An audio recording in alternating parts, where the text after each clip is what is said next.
Pemirsa, kita akan memasuki Habarnam Panambayan. Pemerintah Kota Banjarmasin akan terus gencar melakukan pemberian vaksinasi. Bahkan pencapaian vaksinasi sudah 66,77%, sedangkan bagi siswa sekolah menengah pertama sudah 57%. Kedepannya Dinas Kesehatan Banjarmasin kembali akan menyasar peserta didik dari umur 12 sampai 17 tahun.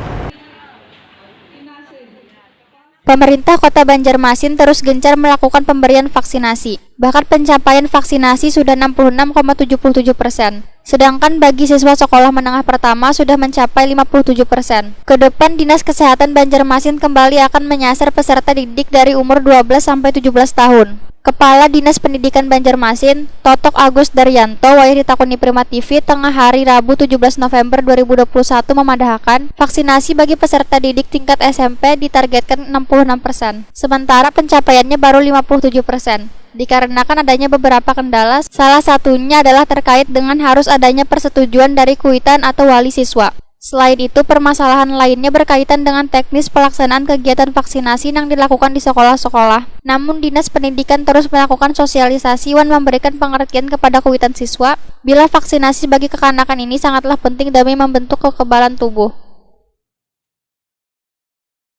SMP sudah posisi kemarin terakhir sudah 57%.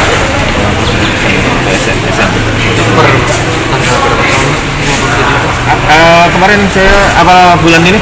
Bulan ini kan ya, per awal bulan kita 57%. Ini yang belum nih kira-kira apa lagi Pak? Mereka yang jadi tidak sampai dia.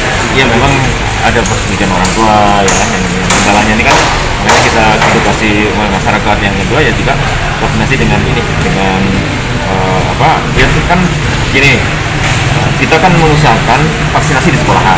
Nah kalau vaksinasi di sekolahan targetnya juga nggak boleh cuma 30, nah harus menunggu teman-teman ya. Jadi kalau akumulasinya sudah 150 atau ke atas biasanya puskesmas bisa hadir di sekolah.